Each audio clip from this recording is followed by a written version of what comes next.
Now that you understand the psychological and emotional roots of procrastination, it's time to explore specific strategies that help you break free from it. Overcoming procrastination isn't about forcing yourself to just do it. It's about outsmarting the internal resistance that holds you back.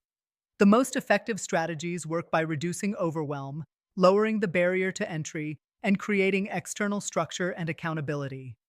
Below, we'll look at 4 powerful techniques you can start applying right away. The 5 minute rule. This is one of the simplest and most effective ways to break the inertia of procrastination.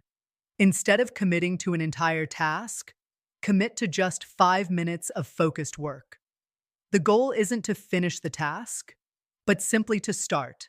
Often, the hardest part of any task is the first step. Once you're engaged, momentum takes over and you're far more likely to keep going. Why it works. It bypasses the brain's resistance to overwhelming or unpleasant tasks. How to use it.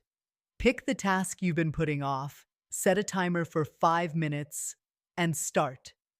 Tell yourself, I only have to do this for 5 minutes. Most of the time, you'll choose to continue after the timer goes off, because the hardest part, starting, is already behind you. 2.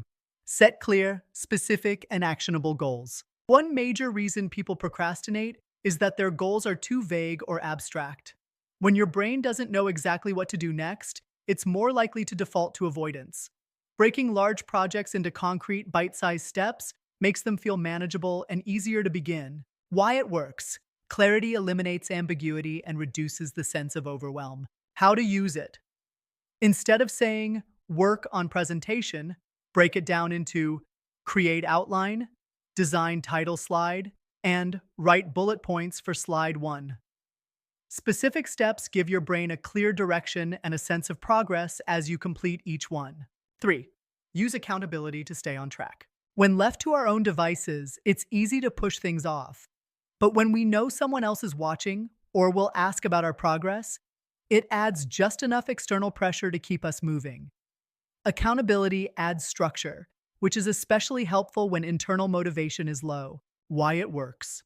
Knowing someone else is aware of your goal taps into our natural desire to follow through on commitments and avoid letting others down. How to use it.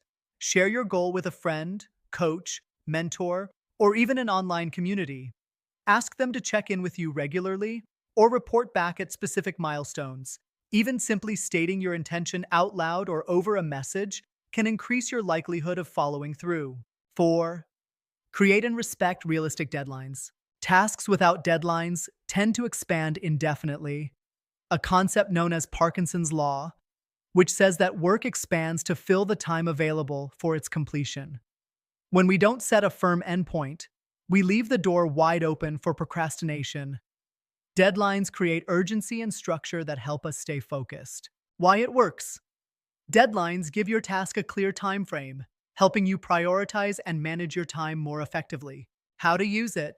Set a realistic but firm deadline for every major task and treat it like a real commitment. Write it down, add it to your calendar, or set reminders.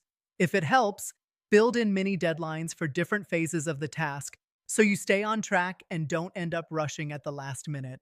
Procrastination isn't about being lazy, it's about avoiding discomfort. But by applying simple, effective strategies like the 5 minute rule, setting clear and actionable goals, using accountability, and creating real deadlines, you can shift from inaction to momentum.